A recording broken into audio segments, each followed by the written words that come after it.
کہ جان و دل ہوش و خرد سب تو مدینے پہنچے، تم نہیں چلتے رضا سارا تو سامان گیا۔ منور بدایودی نے کہا تھا کہ اللہ نے وہ شان بڑھائی تیرے در کی، بخشی ہے ملائک کو گدائی تیرے در کی۔ پانے کو تو خورشید و قمر چرخ نے پائے، کیا پایا اگر خاک نہ پائی تیرے در کی۔ کیا پایا اگر خاک نہ پائی تیرے در کی، جنت نے اتارے تو بہت نور کے نقشے، تصویر مگر ہاتھ نہ آئی تیرے در کی۔ اللہ نے وہ شان بڑھائی تیرے در کی، محشر میں بھی اس شان سے جائے گا منور، رکھے ہوئے کاندھے پہ چٹائی تیرے در کی۔ اللہ نے وہ شان بڑھائی تیرے در کی، بخشی ہے ملائک کو گدائی تیرے در کی۔ تھوڑا سا اس میں جو ایکو ہے بھائی اسے بند کر دیں، ایکو بند کر دیں۔ بہت اچھا مائک ہے اور بہت ہی پرانا تجربے کار میرے دوست ہیں۔ مولانا خورشید بھائی موجود ہیں، میرے دوست ہیں، آغاز جشن کی لگام ان کے ہاتھ میں ہے، میرے بھائی کی نظامت بھی یہاں پر موجود ہے، اور حضور سرکار منوری کے فیضان سے مالا مال اصغر رضا صاحب بریلی شریف کے تاجدار کی چوکھٹ پہ صبح شام گزارنے والے محترم بھائی تحسین رضا صاحب یہاں پہ تشریف فرما ہے، اور مختوم گرامی علامہ برہان الدین شاہ صاحب قبلہ مصباحی، ان کا وجود نور بھی یہاں پر موجود ہے، محترم حافظ سلمان رضا صاحب موجود ہیں۔ خوبصورت نعتیں ہوں گی، منقبتیں ہوں گی، اور دیر تک یہ محفل چلے گی۔ بس تھوڑی سی گزارش ہے کہ بچوں سے تھوڑا سا خاموشی اختیار کریں، آپ محفوظ ہو رہے ہیں، آپ ریکارڈ ہو رہے ہیں۔ کل جب یہ مجلس بات کے ناظرین اپنے گھروں میں دیکھیں گے اسکرین پر، تو اس میں چاند بھائی کے دوستوں کی مبارک قد و کاوش بھی دیکھیں گے، اور ان بچوں کی بیجا حرکتیں بھی دیکھیں گے، تو آپ کے شہر کی ادب نوازی پر فرق آ جائے گا۔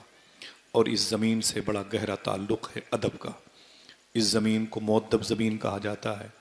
اس زمین کے جزیرے پر اپنے وقت کے عظیم الشان بزرگ سرکار مستان شاہ جیسی عظیم شخصیت موجود ہے۔ مجھے بڑی خوشی ہے، نہ جانے کتنے باغ و بہار کی سی مالکانہ شخصیات کے مزارہ نور یہاں پر موجود ہیں، جس کی وجہ سے بھارت گنج کی جو امن ہے، جو شانتی اور سلامتی اور برکتیں انوار تجلیات ہیں، وہ بھی الحمدللہ صدیوں سے مسکراتے ہوئے نظر آ رہے ہیں۔ اور یہ داتا غیبی شاہ وارثی رضی اللہ عنہ ان کی چوکھٹ ہے۔ دعا کریں کہ پروردگار عالم اس چوکھٹ کے فیوز و برکات سے ہمارے قلب کو روشن فرمائے، آمین کہہ دیں۔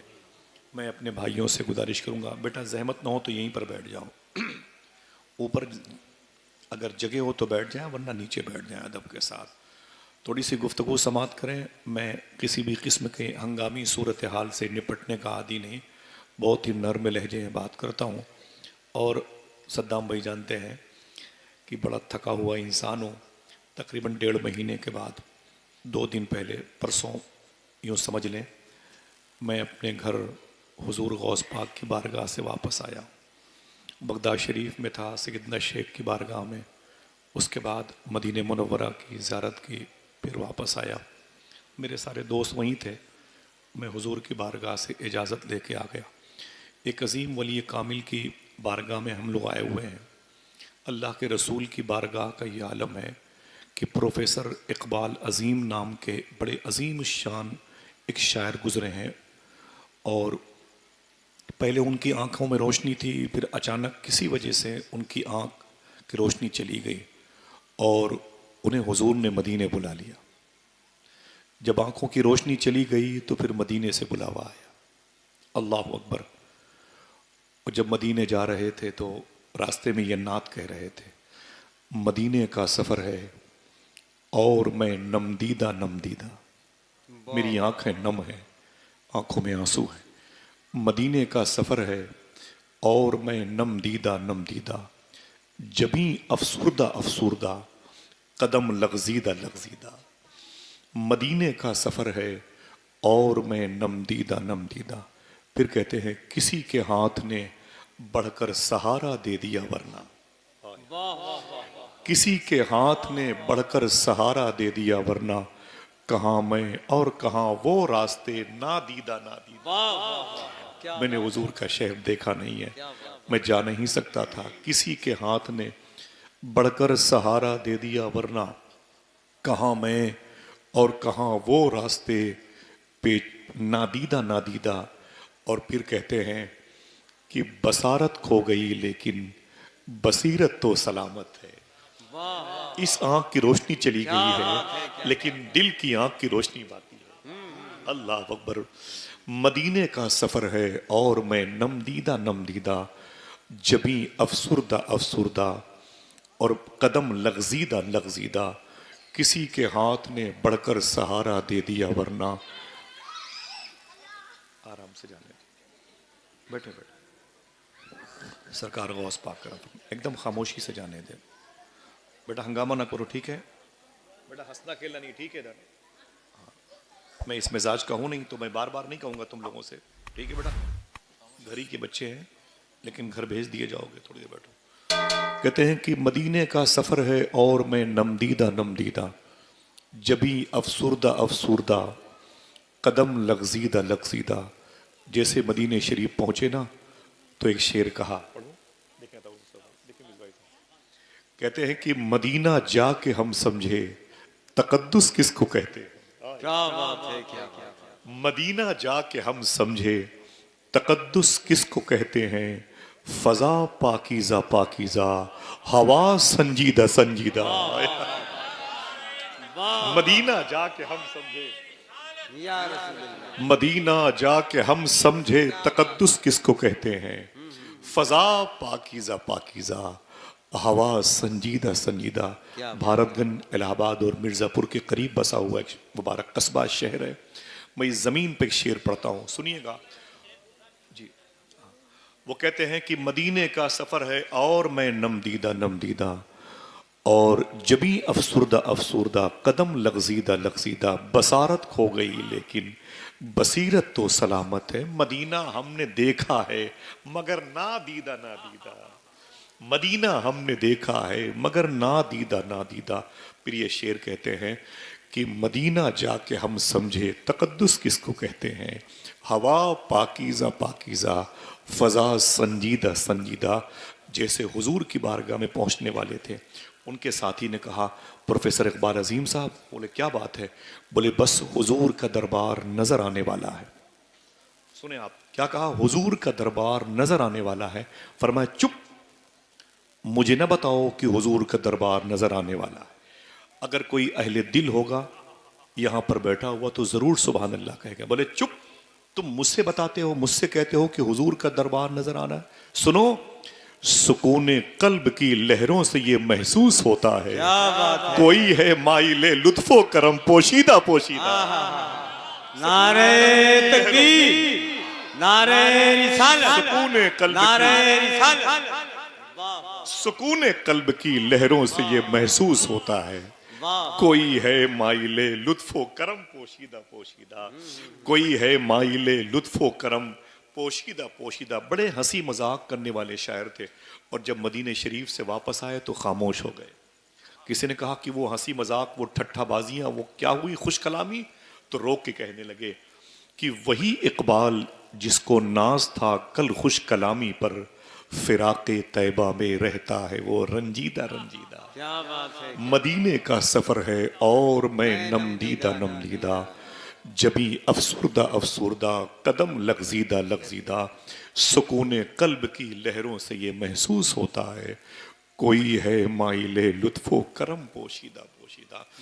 داتا سرکار کی چوکھٹ پہ بیٹھ کے ہم دعا کرتے ہیں، اللہ اس مجلس میں بیٹھنے والوں کو، میری ماں بہنوں کو بھی، اور آپ سب کو، بچوں کو، بزرگوں کو، زندگی میں ایک مرتبہ حضور کے دربار کو دیکھنے کی توفیق عطا فرمائے۔ آمین۔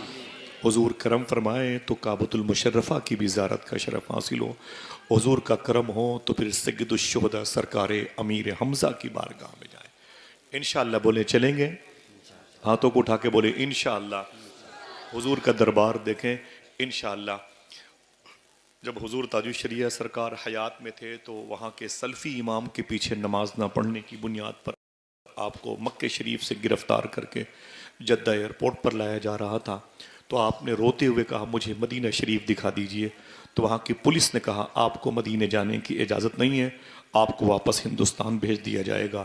تو حضور تاج الشریعہ سرکار کی آنکھ میں آنسو آئے، وہی آنسو مصرے بن گئے، تو نعت کے یہ شعر سننے کو ملے، قلب درد فرقت طیبہ قلب مزمحل جاتا، کاش گنبد خضرا دیکھنے کو مل جاتا۔ واہ ساتھیو کبھی جاؤ حضور کی بارگاہ میں تو پتہ چلے گا اللہ کے رسول کی چوکھٹ کی حرمتیں کس قدر نفاست پسندی کی انتہا تک پہنچی ہوئی ہیں، وہاں کی ہوائیں، وہاں کی پاکیزہ سنجیدہ مکین و مکانات کس قدر جاذب اور مقناطیسیت سے بھرے ہوئے ہیں۔ اللہ تعالیٰ اس مبارک بارگاہ کے صدقے میں ہم سب کو حضور کی بارگاہ کی حاضری کا شرف عطا فرمائے۔ قرآن شریف کی آیت کریمہ ہے، بسم اللہ الرحمن الرحیم، وَلَنَبْلُوَنَّكُمْ بِشَيْءٍ مِّنَ الْخَوْفِ وَالْجُوعِ وَنَقْصٍ مِّنَ الْأَمْوَالِ وَالْأَنفُسِ وَالثَّمَرَاتِ وَبَشِّرِ الصَّابِرِينَ۔ یہ ہے تو لمبی آیت اور آپ نے بارہا اس پر گفتگو سماعت کی ہے، انشاءاللہ پھر گفتگو ہوتی رہے گی۔ مصباحی صاحب تشریف فرما ہے اور بہت ہی آسان لہجے میں بات کرنے کی عادت ہے، ثقیل الفاظ و تراکیب سے پرہیز، گفتگو کرنے کی عادت ہے۔ بیٹھیں، بس گزارش ہے تھوڑی سی گفتگو سماعت کر لیں۔ آج حالات بڑے کشیدہ ہیں، پوری دنیا کے حالات دیگر گو ہیں، خود اس میں ہندوستان ہمارا شامل ہے، اور بے پناہ ہندو ہو یا مسلمان ہو، کرسچن ہو یا عیسائیزم سے، یہودیزم سے اس کا تعلق ہو، ہر شخص کی پیشانی پر پریشانی کی سلوٹیں نظر آتی ہیں۔ بالخصوص ہم اپنے ملک کے دیکھتے ہیں، غریبوں کو دیکھتے ہیں، مسافرت میں سفر کرنے والوں کو دیکھتے ہیں، ہاسپٹل کے مریضوں کو دیکھتے ہیں، غریبوں کی چھتوں کو دیکھتے ہیں، امیروں کی بلڈنگوں کو دیکھتے ہیں، تو پریشانیاں جیسے ہر شخص کی شناخت اور پہچان بنی ہوئی ہے۔ مسلمان کہتا ہے ہم تو قرآن پڑھتے ہیں، ہم کیوں پریشان ہیں؟ ہم تو نمازیں پڑھتے ہیں، ہم کیوں پریشان ہیں؟ ہماری بیویاں، ہماری بہنیں درود پڑھتی ہیں، ہم کیوں پریشان ہیں؟ تو قرآن کی دوسرے پارے کی دوسرے صفحے کی آیت کریمہ کو پھر سے ریوائز کرتا ہوں، وَلَنَبْلُوَنَّكُمْ بِشَيْءٍ مِّنَ الْخَوْفِ۔ اللہ تبارک و تعالیٰ اپنے مومن بندوں سے کہہ رہا ہے، اس میں کوئی اور شامل نہیں۔ عیسائیزم سائیڈ میں، یہودیزم سائیڈ میں، بودھزم اس میں سائیڈ میں، اس میں سیکولرزم اس میں سائیڈ میں، اس میں شجر کو خدا کہنے والے شجر پرست وہ سائیڈ میں، پہاڑوں کو خدا کہنے والے جبل پرست وہ سائیڈ میں۔ اللہ کا قرآن آپ سے مخاطب ہے، اللہ آپ سے کہہ رہا ہے وَلَنَبْلُوَنَّكُمْ بِشَيْءٍ مِّنَ الْخَوْفِ۔ اے میرے بندوں، اللہ اپنے بندوں سے کہتا ہے، مومن بندوں سے، ہم ضرور ضرور تمہیں آزمائیں گے۔ سمجھ گئے؟ میں نے بڑی آسان بات کی۔ بیٹا بیٹا بیٹھو بیٹھو بیٹھو بیٹھو بیٹھو بیٹھو تھوڑی سی بیٹھو گفتگو، میں معذرت چاہتا ہوں، آپ میرے سر کے تاج ہیں۔ سنیں، اللہ آپ سے کہتا ہے، کسی غیر مسلم سے اللہ نہیں کہہ رہا ہے۔ قرآن کسی نان مسلم سے مخاطب نہیں ہے۔ جو قرآن پڑھتا ہے، قرآن اس سے دوسرے پارے کی دوسرے صفحے پر آخری آیت مبارکہ کے قریب کہتا ہے، سن قرآن پڑھنے والے، قرآن کہتا ہے سن مجھے پڑھنے والے، تجھ سے اللہ کہتا ہے کہ اے میرے مومن بندے، مومنوں سے اللہ کہتا ہے ہم ضرور ضرور تمہیں آزمائیں گے۔ آپ اب یہ مت کہنا کہ ان کی آزمائشیں کیوں نہیں ہو رہی، آپ یہ خیال دل سے نکال دینا جو کلمہ نہیں پڑھتے وہ کیوں نہیں آزمائے جا رہے ہیں۔ دنیا کے 53 ممالک میں بنام مسلمان جہاں ہیں، ان کی لاشیں تڑپتی ہیں، ان کی بلڈنگیں زمین بوس ہوتی ہیں، ان کے محلات منہدم ہوتے ہیں، ان کی خوشیاں غرق ہوتی ہیں، فلسطین تباہ ہو گیا، رم اللہ، غازہ، خان یونس، یہ تمام تر مبارک شہر اس وقت جو ہے بجھی ہوئی چراغ کی لو کی صورت میں نظر آ رہے ہیں۔ آخر بات کیا ہے؟ پھر قرآن کی آیت، اللہ کہتا ہے ہم ضرور ضرور تمہیں آزمائیں۔ کیسے؟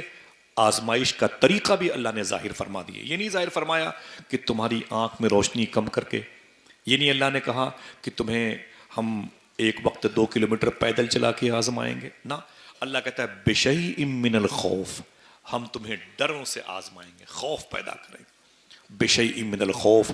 پھر اللہ کہتا ہے وَالْجُوعِ، تمہیں بھوک سے آزمائیں گے۔ پھر کہتا ہے وَنَقْصٍ مِّنَ الْأَمْوَالِ، تمہارے مالوں میں نقصان پیدا کر کے اے مومن بندو ہم تمہیں آزمائیں گے۔ وَالثَّمَرَاتِ، اللہ کہتا ہے تمہارے فروٹس میں، میوہ جات میں، ثمر کو اگر اولاد کہہ دو تو اللہ کہ تمہاری اولادوں کو موت دے کے ہم ضرور ضرور تمہیں آزمائیں گے۔ اور پھر صبر کرنے والوں کے لیے بشارتوں کا انتظام کیا گیا ہے۔ پھر سے ریورس کرتا ہوں، اللہ نے یہ کس سے کہا ہم ضرور تمہیں آزمائیں گے؟ ایک آدمی ہاتھ اٹھا کے بولے کس سے کہا؟ اونچے بولے بھائی, مومنوں سے کہا. اب اگر مومن ہو تو پھر آزمائے جاؤ گے, پریشان مت ہونا. اگر مومن ہو تو پھر آزمائے جاؤ گے. جب آزمائشوں کی سرحدوں سے آگے نکلو گے پھر یہ تسبیح لے کے بیٹھ جانا, ہم رسول اللہ کے جنت رسول اللہ. واہ واہ واہ. ابھی آپ ایگزام ہال میں ہیں, ابھی آپ امتحان گاہ میں ہیں, ابھی آزمائشیں چل رہی ہیں, سمجھ رہے ہیں؟ ان آزمائشوں سے آپ کو گزرنا پڑے گا. تبھی تو مرزا غالب نے کہا تھا کہ یہ عشق نہیں آسان, بس اتنا سمجھ لیجئے ایک آگ کا دریا ہے اور ڈوب کے جانا ہے.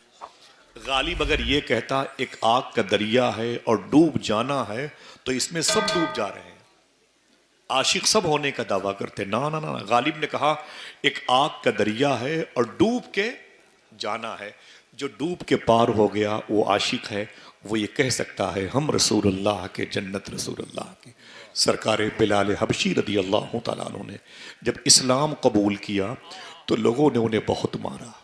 آج بھی مکہ شریف کی وادیوں سے پوچھو کیا تمہارے دامن میں بلال کی چیخیں موجود ہیں تو مکہ کی پہاڑیوں کے قریب سے اڑتے ہوئے گرد و غبار کہیں گے بلال میری ہی پیٹھ پر سوار ہو کر کے اپنی پیٹھ کو وہ برقی فضاؤں کے حوالے کرتا, بجلیوں کی تیزی سے آغوش کے حوالے کرتا. لوگ اس کی زبانوں کو باہر کھینچتے تھے, لیکن جب زبانیں باہر آتی تو کہتے بلال محمد کا نام لینا بند کر دے. تو بلال یہ کہتے میں 1000 بار اگر مارا جاؤں اور پھر زندہ کیا جاؤں مگر اپنے محمد کے نام کا ذکر اب میری زبانوں سے کبھی الگ نہیں ہوگا. وہ سوچتے تھے کہ آخر محمد کون سی ایسی گھٹی پلاتا ہے اپنے عاشقوں کو, سمجھ رہے ہیں؟ تو پوچھا گیا بلال حبشی سے کیا بات ہے اتنا ظلم برداشت کرتے ہو مکے والوں کا, امیہ کا, لیکن تم محمد کا دامن نہیں چھوڑتے ہو. تو جناب بلال حبشی نے یہی ایک بات کہی جو اس قرآن کی آیت میں مسکرا رہی ہے. آپ نے فرمایا جب آپ بازار جا کے کوئی پتیلی کوئی برتن خریدتے ہو تو اسے ٹھونک بجا کے خریدتے ہو, مجھے بھی آزمایا جا رہا. کیا بات ہے. سمجھ رہے ہیں؟ اگر آپ آزمائشوں کے دور سے نکلیں گے, آوازیں کم کر دیں, کوئی آوازیں بھیڑ زیادہ ہو جاتی ہے تو دقت ہوتی ہے, کوئی بات نہیں, اللہ سب کے دلوں میں محبتیں عطا فرمائے, آمین کہہ دو. آزمائش ہوگی کہ نہیں ہوگی؟ بولے بھائی, بولو بھائی, آزمائش ہوگی. آزمائش ہو, کبھی روٹیاں زیادہ دسترخوان پر نہ ہو تو کوئی پڑوس میں بھوکا ہو, وہ چاہے ہندو مذہب کا ہی ہو. اب اس وقت آزمائش کیا ہے؟ روٹیاں کم ہیں, آپ کا پیٹ نہیں بھر سکتی, پڑوس میں غیر مسلم ہے وہ بھی بھوکا ہے, آپ اگر اسے دیکھیں تو خود بھوکے رہیں گے. تب اس وقت کی آزمائش کا رزلٹ کیا ہوگا؟ صوفیہ کہتے ہیں کھاتے وقت اپنے اس بھوکے پڑوسی کے لیے اللہ انتظام کر دے اس کے لیے روٹیوں کا, یہ دعا کر دو یہ اس کے پیٹ بھرنے جیسے ثوابات کا حقدار بنا دے گا. آپ دعا تو کر سکتے ہو کہ اگر میری پیاس بجھ رہی ہے تو اے میرے مولا سب کی پیاس بجھ جائے, روٹیاں زیادہ ہوں تو غریبوں کو دو. آئیے اس ٹاپک پر بات کرتے ہیں. بیٹھے سب لوگ محبت کے ساتھ. یہ درویشوں کی چوکھٹ ہے, یہ فقیروں کی بارگاہ ہے, اور یہ اللہ کے ولیوں کی آماج گاہ ہے. اللہ آپ سب کی حاضری قبول فرمائے. آزمائش کسے کہتے ہیں؟ اگر آپ نے اپنا دل داتا غیبی شاہ کو دیا ہے تو پھر آزمائش میں ہے. اگر آپ نے اپنا دل وارث پاک کو دیا ہے تو آزمائش میں ہے. اگر آپ نے اپنا دل مخدوم سمنا کی چوکھٹ پہ رکھا تو آزمائش میں ہے. آپ آ گئے ایگزام ہال میں, آپ نے اپنی آنکھوں میں بریلی کے گنبد کو بسایا ہے تو آزاد نہیں ہے, اب آپ ایگزام ہال میں آ گئے. کیسے؟ اگر دل دے دیا محبوب الہی کو تو نظامی ہونا آسان نہیں ہے, دل دے دیا غریب نواز کو تو چشتی بننا آسان نہیں ہے, دل دے دیا حضور غوث پاک کو تو قادری بننا آسان نہیں ہے. شاعر نے کہا تھا کھال کھچتی ہے کٹتی ہے گردن, عشق کرنا تماشا نہیں ہے. ان بزرگوں نے عشق کیا ہے, وہ آزمائشوں سے گزرے ہیں, تو ان کی کہانیاں کیسے بنتی ہیں. بہت ہی چپکے سے بات کرتا ہوں اور گزارش کرتا ہوں کہ آپ میری گفتگو کو خاموشی سے سماعت کر لیں. کئی سالوں سے آ رہا ہوں, 30 سال ہو گئے ہوں گے مجھے مستان شاہ کی چوکھٹ پہ نظامت کرتے ہوئے. میں ہاتھ جوڑتا ہوں جب کوئی کہتا ہے میرے یہاں آئیے بھارت گنج, کہتا ہوں لوگ میری گفتگو سن کے بور ہو جائیں گے اور جلسوں میں نہیں آئیں گے, مجھے اتنا نہ بلائیں. لیکن دوستوں کا دباؤ ہوتا ہے, میں سر کے بلاتا ہوں. دیکھیں عشق کسے کہتے ہیں؟ جو عشق آپ کو آزمائش گاہ سے نکال کے کامیابی کی سرحدوں تک پہنچاتا ہے. اللہ والے ان کی چوکھٹیں کیوں سلامت ہیں؟ ہمارے باپ دادا کی قبریں اجڑ گئیں, جن لوگوں نے بھارت گنج کی بنیاد رکھی پیسے والے تھے، ان کی قبروں کی نشانیاں باقی نہیں ہیں، لیکن جس گلی سے گزرو گے کسی نہ کسی اللہ کے ولی کا گنبد مسکراتا ہوا نظر آئے گا۔ وجہ یہ ہے کہ یہ اوریجنل اخلاص کے ساتھ ایگزام ہال سے نکلے ہیں، اور پھر آج ان کے نام کے برکتوں سے اللہ دعائیں قبول کرتا ہے۔ کیسی آزمائشیں ہوتی تھی؟ ایک بات سنیں، اسی زمین ہندوستان پر ایک شہر ہے جسے دہلی کہتے ہیں، اس دہلی کے دامن میں ایک بزرگ ہیں، نام سن کے سبحان اللہ کہیے گا، ان کو دنیا محبوب الہی کہتی ہے۔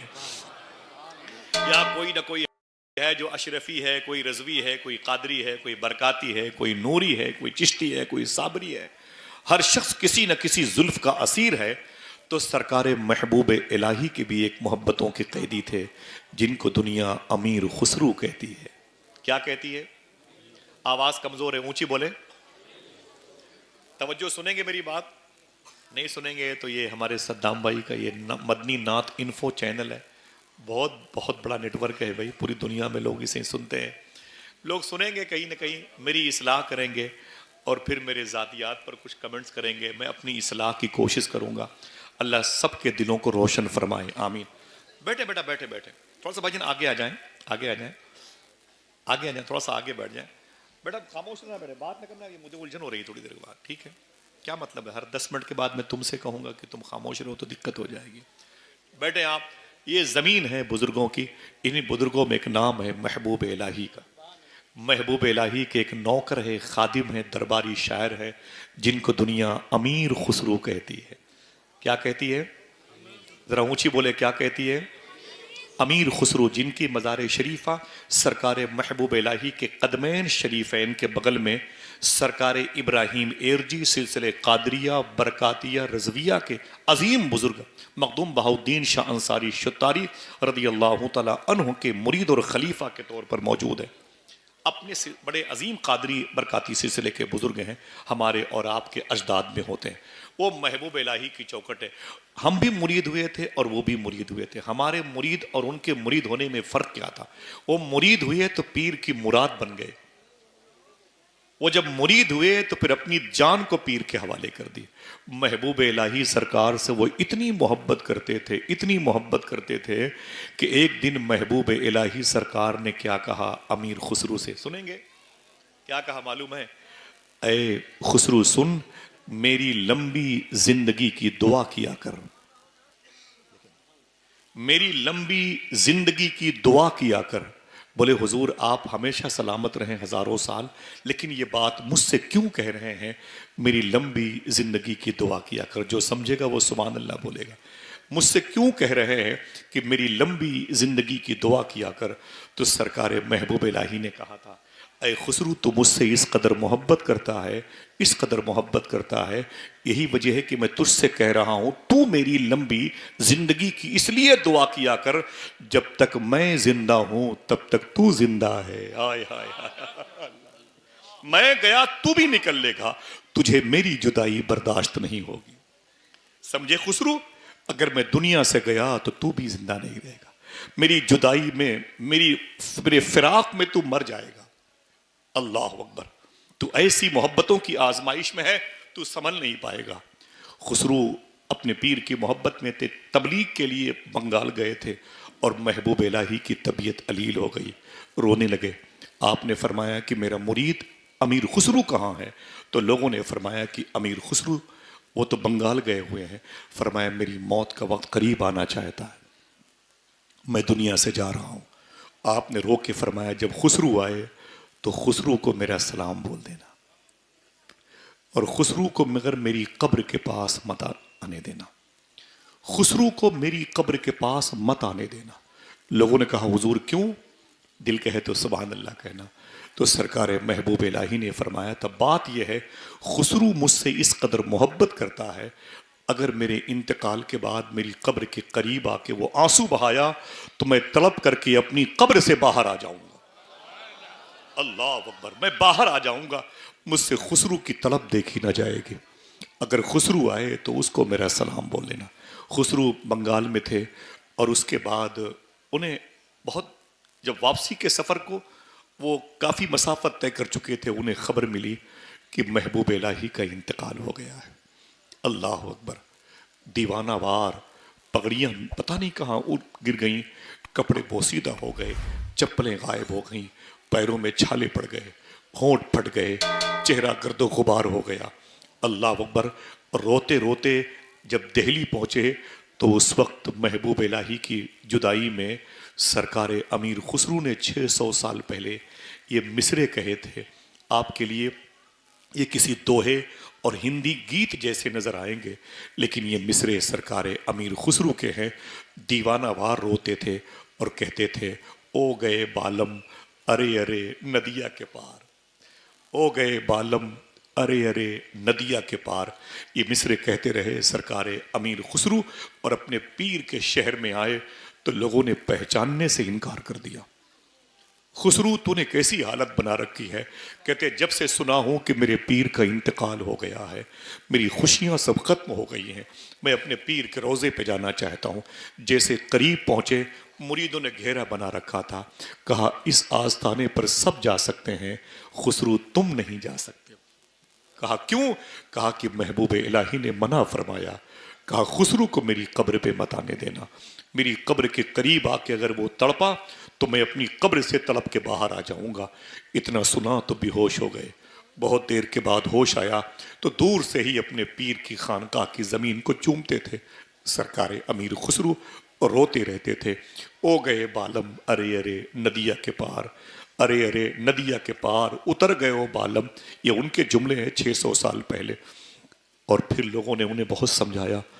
جب ان کی آنکھوں سے آنسو کم نہ ہوئے تو کسی نے کہا چاہتے کیا ہو؟ تو بولے میں اپنے پیر کو دیکھنا چاہتا ہوں۔ یہ ہے عشق جو آزمائشوں کی حد سے آپ کو آگے کرتا ہے۔ تو معلوم ہے کیا جواب آیا؟ بولے پیر کی مزار شریف پر ایک ہی شرط میں جا سکتے ہو، رونا نہیں، تڑپنا نہیں، چیخنا چلانا نہیں۔ خاموشی سے روزے شیخ میں حاضری دو سکو تو چلنے کی اجازت ہے۔ خسرو مان گئے، اور جب خاموشی سے اپنے پیر کی مزار شریفہ کے قریب پہنچے تو قدم لڑکھڑا رہے تھے، چپ چاپ بیٹھ گئے۔ جیسے ہی مزار شریفہ کو ہاتھ سے یوں دیکھ ہاتھ رکھا نا چادر شریف پر، آنکھیں بند کی، دل اتنی روشن والا تھا کہ اندر کا منظر انہیں دکھائی دے گیا۔ اندر کیا دیکھا کہ میرے پیر ایک مبارک کفن شریف کو اوڑے ہوئے لیٹے ہوئے ہیں، میرے پیر کا چہرہ کھلا ہوا ہے، ان کی مبارک آنکھیں چمک رہی ہیں، ان کا رخسار چمک رہا ہے، ان کے ہونٹ چمک رہے ہیں، ان کی پیشانی چمک رہی ہے۔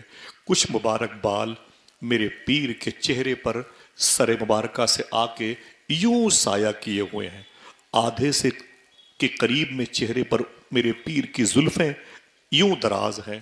تو معلوم ہے 600 سال پہلے اپنے پیر کی قبر کے اندر کے اس چہرے کو دیکھ کر کے امیر خسرو نے ایک شعر کہا تھا، گوری سوئے سیج پر مکھ پر ڈالے کیس، چل خسرو گھر آپ نے پیا گئے بدیس۔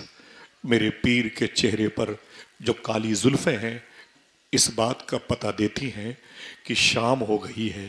اے خسرو، اس بات کا اشارہ دے رہی ہیں کالی زلفیں، اب تیری زندگی کی بھی شام ہو گئی ہے۔ یہ ان کی زندگی کا آخری شعر تھا، کہا اور اس کے بعد انتقال کر گئے۔ سمجھ رہے ہیں؟ اگر آزمائشیں عشق کے میدان میں ہوتی ہیں تو یہ شعر دلوں پر ایک پتھر کی وادی بن کر کے گرتا ہے، اور پھر آواز آتی ہے، گوری سوئے سیج پر مکھ پر ڈالے کیس، چل خسرو گر آنگنے آپ نے پیا گئے بدیس۔ سرکار امیر خسرو کے بارے میں محبوب الہی نے یہ کہا تھا، اگر شریعت اجازت دیتی تو میں اپنے خسرو کو اپنی قبر میں اپنے ساتھ لے کے دنیا سے جاتا۔ اللہ اکبر۔ سمجھ رہے ہیں؟ جب آزمائشوں کی حد سے کوئی نکل جاتا ہے پھر اسے اللہ اپنا مقرب ولی بناتا ہے۔ ہم تو پہلی ہی منزل پہ ڈر گئے۔ ہم کیسے؟ ہم تو مسلمان ہیں، پھر ہمیں کیوں ڈرایا جا رہا ہے؟ ہم تو مسلمان ہیں، پھر ہماری دکانیں اتنی چلتی کیوں نہیں؟ ہم تو حضور پر درود پڑھتے ہیں، پھر ہمارے بچے کیوں اپاہج ہیں، کیوں کمزور ہیں، کیوں فوت ہو جاتے ہیں؟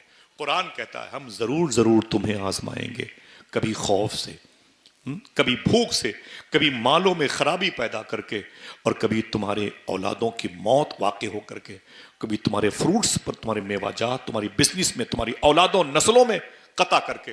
اللہ کہتا ہے دعا کرو یہ جو آزمائشیں ہوں اس میں اللہ کی رضا شامل ہو۔ اللہ ہم سب کو پہلے تو آزمائشوں سے، بڑی آزمائشوں سے محفوظ رکھے، اور اگر آزمائشیں ہماری مقدر، ہماری شناخت ہوں تو اللہ آزمائشوں سے ہمیں پار کرنے کی توفیق عطا فرمائے۔ آمین کہہ دو۔ بہت پہلے 25-27 سال پہلے عمر قریشی گورکھپوری کے گھر میں ملنے کے لیے گیا، ہندوستان کا سب سے بڑا اناؤنسر تھا۔ اس نے میری ڈائری میں یہ 4 مصرے لکھے تھے اور کہا تھا کہ سرکار امیر خسرو کی شان میں، بڑی مبارک شاعری کرتے تھے وہ، بڑی مبارک شاعری کرتے تھے عمر قریشی گورکھپوری صاحب، غزل کے مشاعرے کے، نعت کے مشاعرے کے بہت بڑے شاعر تھے۔ تو کہنے کا مطلب یہ ہے کہ اگر دلوں میں عشق رسول کی چنگاریاں جنم لیتی ہیں تو آزمائشیں شروع ہوتی ہیں، اور جب آزمائشیں آگے بڑھتی ہیں، انسان کامیاب ہوتے ہوئے آگے نکلتا ہے، تو پھر اللہ اسے اپنی ولایت خاص سے ایک مبارک تمغہ عطا فرماتا ہے۔ پھر وہ 200 سال پہلے انتقال کرتا ہے، 400 سال پہلے چلا جاتا ہے، لیکن اللہ کا شکر ہے کہ اس کی قبروں کی نشانیاں باقی رہتی ہیں۔ سمجھ رہے ہیں؟ اگر اس میدان کے شہسوار بننا چاہتے ہو تو آؤ۔ اللہ کے رسول صلی اللہ علیہ وسلم نے اپنی حیات میں ایک ذات کو کیا ارشاد فرمایا تھا، جن کی قبر شریفہ کے قریب بیٹھ کر، یہ سید الشہداء ہے۔ سید الشہداء بہت بڑا ٹائٹل ہے، شہیدوں کا سردار کہا۔ آج یہ ٹائٹل اگر زمین ارضی پر کسی کے پاس ہے، زمین وقت پر کسی کے پاس ہے، تو حضور کے چچا سید الشہداء سرکار امیر حمزہ کے پاس ہے۔ ان بزرگوں نے کیسی آزمائشوں سے دن گزارے تھے۔ میں ان کی ایک تو بات میرے دماغ میں بیٹھی ہوئی ہے، میں روزانہ رات پہ ان کی مزار شریفہ پہ جاتا تھا اور اپنے امام کا یہ شعر پڑھتا تھا، ان کے آگے وہ حمزہ کی جاں بازیاں، شیر غران سطوت پہ لاکھوں سلام۔ جب میں نے قرآن کی آیت وہاں پر پڑھی، اللہ کہتا ہم ضرور تمہیں آزمائیں گے، تو خدا کی قسم میرا کلیجہ باہر آ گیا۔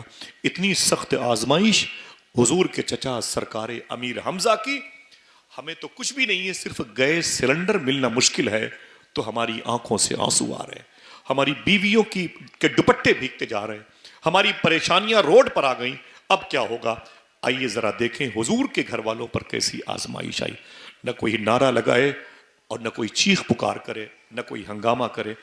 آپ جیسے یہاں پر بیٹھے ہیں، میری دعا ہے کہ زندگی میں ایک مرتبہ حضور کے شہر میں بیٹھ کے حضور کی باتیں کریں انشاءاللہ۔ انشاءاللہ بولے۔ سنیں، یہ حضور کے چچا ہیں، اللہ کے رسول کے چچا ہیں، کا نام ابی لہب بھی تھا، جس نے اسلام قبول نہیں کیا۔ کتنی بڑی آزمائش بنا حضور کے لیے، ٹھیک؟ لیکن یہ حضور کے چچا ہیں، پتلے دبلے تھے، بہت زیادہ بھاری بھرکم نہیں تھے۔ مکے میں ان کا بڑا دبدبا تھا، جناب امیر حمزہ رضی اللہ تعالیٰ عنہ کا۔ یہ جب ابو جہل حضور کے مبارک سر انور پر اس نے پتھر سے مارا تھا، ہمارے لیے ایک کہانی ہے۔ پوچھو اللہ کی رحمتوں سے اگر اشارہ مل گیا ہوتا تو مکے میں قیامت آ جاتی۔ جس ذات کو پھولوں کی خوشبوؤں سے چوٹ لگے، اس کو ابو جہل نے پتھر سے مارا تھا۔ اللہ کے رسول صلی اللہ علیہ وسلم کی ذات، اور یہ ذات جس کے بدن کو لہو لہان ہوتے ہوئے مکے کی پہاڑیوں نے دیکھا، مکے کی وادیوں نے دیکھا، اللہ کا محبوب ہے۔ اللہ کے رسول صلی اللہ علیہ وسلم زخمی ہے، آپ روتے ہوئے اپنے گھر پہ آئے اور اپنے مبارک کپڑے سے اپنے سر پر جہاں زخم تھا وہاں پر حضور نے پٹی باندھ رکھی تھی۔ گھر میں آئے تو گھر کی عورتیں جمع ہو گئیں۔ اللہ کے رسول کی بات کرتا ہوں، میں عمر شریف کے ڈرامے نہیں پیش کر رہا ہوں۔ دلوں میں آگ لگی ہوتی ہے تو کھیل کود نہیں ہوتا، سمجھ رہے ہیں؟ دل میں ایک بے چینی ہوتی ہے تو لطیفے نہیں سنائے جاتے۔ جب بہت زیادہ گناہوں کے بوجھ میں انسان دبا ہوا ہوتا ہے نا، تب اسے مزاحی گفتگو نہیں سمجھ میں آتی۔ یہ میں آپ سے نارمل لہجے میں بات کر رہا ہوں۔ دیکھیں آزمائش کسے کہتے ہیں۔ آقا کریم صلی اللہ علیہ وسلم کے سر پہ چوٹ لگی، ابو جہل نے حضور کو مارا تھا، اللہ کے رسول کا سر مبارکہ پھٹ گیا تھا۔ آقا کریم صلی اللہ علیہ وسلم روتے ہوئے اپنے گھر آئے، گھر کی عورتیں حضور کے قریب آ گئی۔ کیا ہوا سرکار آپ کو؟ تو میرے آقا فرماتے ہیں مجھے ابو جہل نے تکلیف پہنچائی ہے۔ تو گھر کے لوگوں نے کہا بد دعا کر دیں. میرے آقا فرماتے میں بد دعا کرنے نہیں آیا، میں رحمت للعالمین بن کر کے آیا ہوں، میں بد دعا کرنے نہیں آیا، میں تو اللہ کی رحمت بن کر کے آیا ہوں. حضور کی آنکھوں میں آنسو تھے. گھر کی عورتیں کہہ رہی تھی اے محمد بڑا ہی تیرے ساتھ ظلم ہوا. میرے آقا کی آنکھ سے نکلنے والے آنسوؤں نے کہا تھا میرا باپ نہیں ہے، میری ماں نہیں ہے، میرا کوئی بھائی نہیں ہے، میرا کوئی اپنا نہیں ہے، میرا کوئی اپنا نہیں ہے، جو چاہے میرے ساتھ جو سلوک کرے. صوفیہ کہتے ہیں کہ حضور کی ایک غم کی ایک اندرونی آواز تھی، میرا کوئی اپنا نہیں ہے اللہ کے فضل اللہ کے علاوہ. پھر بھی اللہ مجھے صبر کی تعلیم دیتا ہے، شکر کی تعلیم دیتا ہے. حضور کی آنکھوں میں آنسو تھے. حضور کچھ دیر کے بعد اٹھے اور سیدھے کعبے کے آنگن میں طواف کرنے کی جگہ کو بولتے ہیں وہاں حضور تشریف لائے اور آ کر کے چپ چاپ اللہ کے حضور سجدے میں چلے گئے. سر پھٹا ہوا ہے، ہمیں بخار آتا ہے تو نمازیں چھوڑ دیتے ہیں، کھانسی آ گئی تو روزے چھوڑ دیں گے، تکلیف بڑھ گئی تو نیک کام کرنا بند کر دیتے ہیں. اللہ کے رسول زخمی ہے اور کعبے کے آنگن میں حضور ہو رہے ہیں. سجدے میں گئے، اللہ کے حضور ہیں.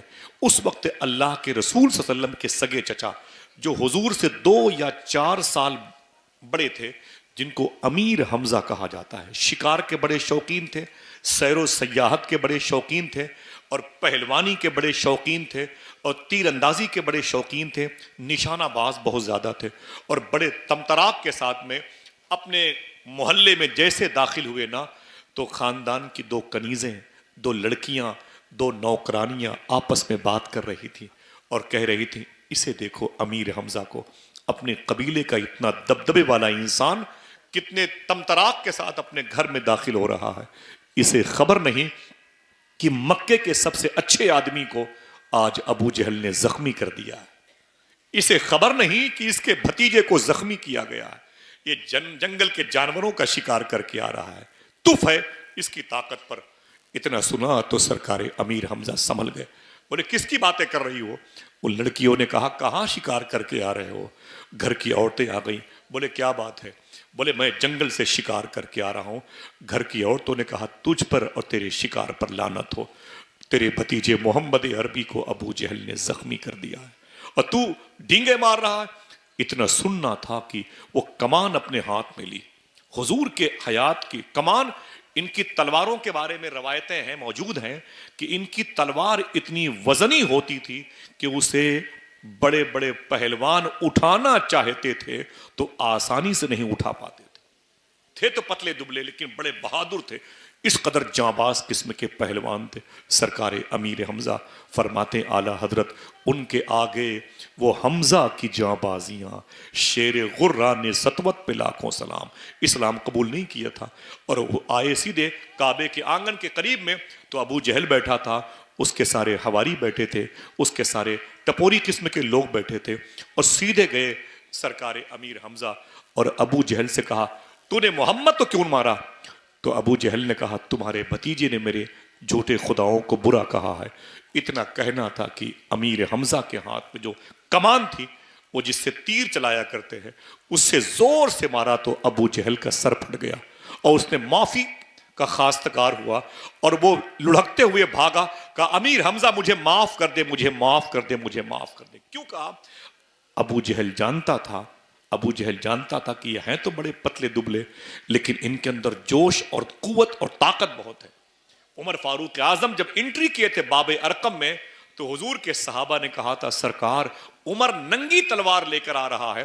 اس وقت یہی امیر حمزہ نے فرمایا تھا آنے دیجئے، اگر نیت اچھی ہوگی تو بہت بہت شکریہ، اس کا استقبال کیا جائے گا، اور نیت اگر ڈیمیج ہوگی تو اسی کی تلوار سے اس کے جسم کے 2 ٹکڑے کر دوں گا. یہ اعلان کرنے والا کوئی معمولی انسان نہیں ہوگا. لیکن جیسے ابو جہل کو مارا اور وہ بھاگ گیا، اس کے ساتھی بھاگے تو جناب امیر حمزہ نے اپنی کمان کو اپنے گردن میں لگایا اور سیدھے حضور کی بارگاہ میں آئے.